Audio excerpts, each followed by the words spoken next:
Oh, hello. What's that?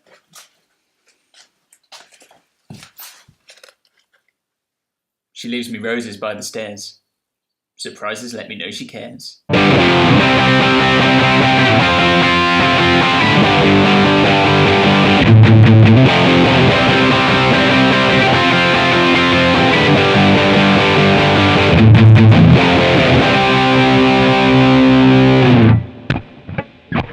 Hi guys, it's Paul from Crowborough Guitar Tuition, and we're back this week looking at All the Small Things by Blink-182. It's a great song, mostly revolves around a whole load of power chords. It's a great one to learn if you're just starting out and you want to play a fun song. So let's get stuck right into it.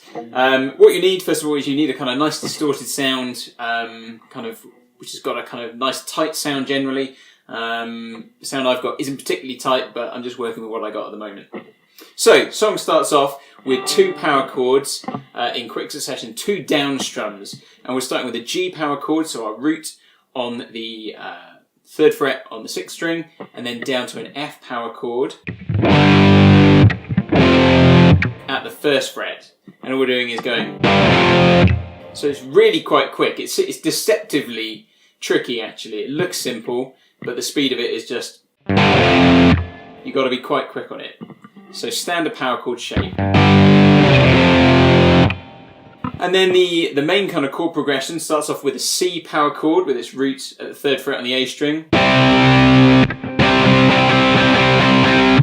And then we've got an F power chord, but we're not going to play it down there on the E string. We're actually going to put the root on the D string, so 1st finger at the 3rd fret on the D string, 3rd finger at the 5th fret on the G string, and then our 4th finger playing the 6th fret on the B string. So this is still an F5 power chord. We've got that F octave there between our 1st and 4th fingers, and we've got that 5th in the middle. But if you don't play a lot of power chords, you probably, when you do play them, you just play them down on with the root on the 5th and the 6th strings. But here you can play one up on the 4th string. So if you're looking to just spice up your playing generally, spice up your power chords if that's really possible, you can start playing some on the 4th fret and you get that nice B string sound in as well. So a slightly higher register, which is quite nice. So you should have.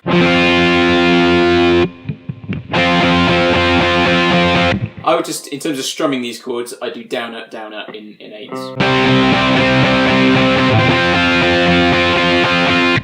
Okay, and then we're down to that G power chord again. So we've just got those 3 chords, a C, F, and a G, all power chords. Okay, and then we've got this section, that palm muted bit. All we're doing there is we're doing 4 palm muted open A's, and then that F power chord muted as well. So just the 6th and 5th strings for the power chord. Okay, so it's quite a simple thing, but I'd go for all down strums on those palm mutes. So putting that together.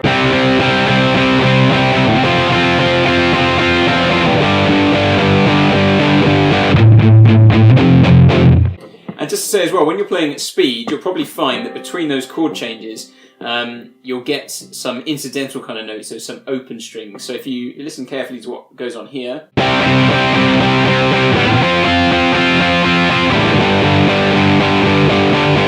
So I don't know if you can hear, but particularly there between my F5 and my G5, there was some open strings.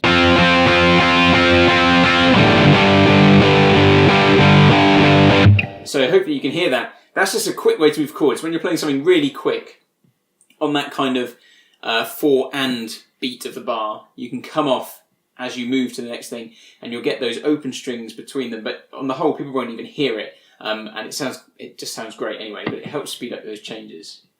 Okay, so the riff, the main riff goes like that, and then it breaks into the verse. And the verse is really simple. All we've got is some 2-string power chords muted. So we've got the C5 power chord. We're moving down to a G power chord, just the 2 strings again, 6th and 5th strings. Down to that F, and then back up to that G.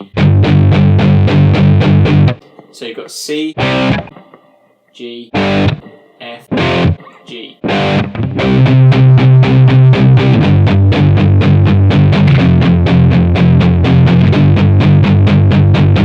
And repeat. And then at the end of the verse, you've just got that C5 power chord that hangs. Now there are some chord changes going underneath that, but the bass does it. So I mean, if you wanted to follow it, you could do a C5 power chord and then just fret a G and then an F. So you could have...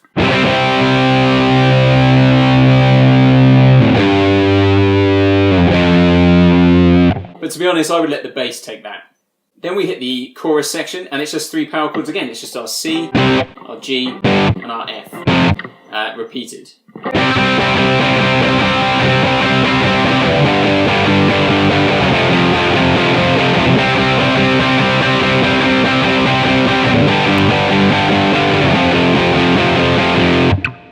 So that'll take you through the chorus, nice and simple. And then you've got some octaves with that kind of little lead line between the verses, between the chorus and verse. So you're going to start at the with a C octave. So first finger at the 3rd fret on the A string, 5th finger at the 5th fret on the G string. So you've just got those 2 strings ringing out, and the string between them is muted. So use that first finger to mute that D string.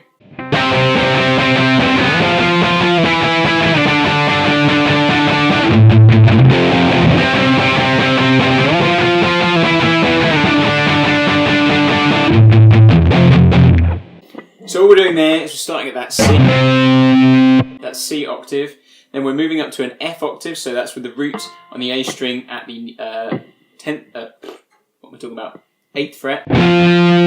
So we're keeping that same shape of first finger, 3rd finger, up to that F, down to an E, so one fret down, and then down to a D octave at the 5th fret and the 7th fret there. And we round it off with our palm muting again, back where we were before, open A's and an F power chord.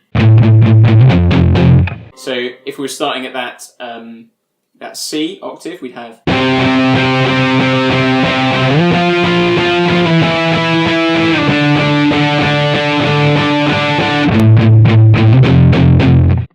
Okay, so that's all it does, and then it goes straight back into that verse. And round. Then we hit the bridge section, and the guitar moves down to a clean sound, at least initially. And all it is, we've got a C major chord, just using the same chords we've been using, a full C major chord,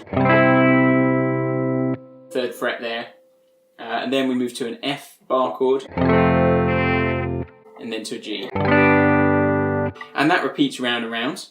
There's also a guitar part that plays over those clean chords, a distorted part that's palm muted. And all I do to play that is I take my 2nd and 3rd finger and put them on the 5th fret on the D and G string. So we should have these 2 notes.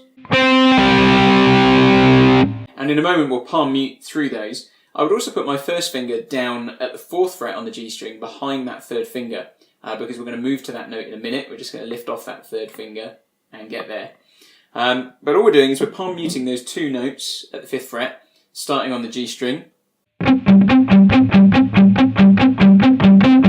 So that's all we're doing, and we do that, I think, for 3 bars, and then on the 4th bar we take off that 3rd finger, so we move down to that 1st finger on the 4th fret. So we should have this. And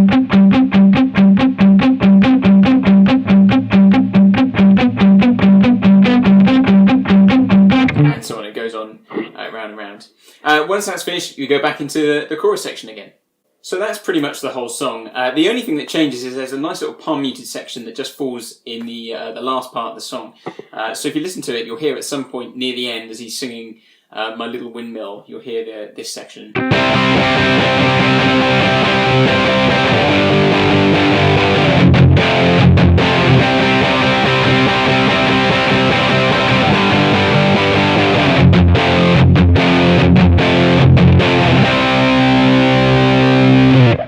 So that, as you can hear, that's the very end of the song. And all we're doing there is the same chords as in the chorus, where it's going na na na na. So we've got C, G, and F.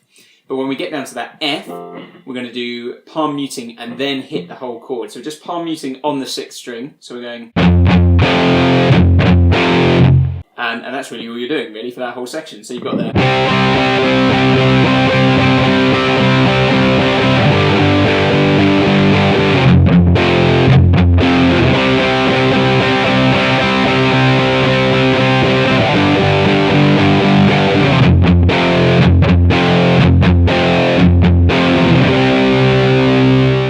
And just resolving back to that C at the end. So that's how to play All the Small Things. It's pretty simple. You can probably pick it up quite quickly. It's a great song. You can get together with a couple of other guys and you'll be able to throw it together in no time and make it sound great, and people will love to hear it. So enjoy playing it, enjoy learning new things, and I'll see you next time. Thanks very much.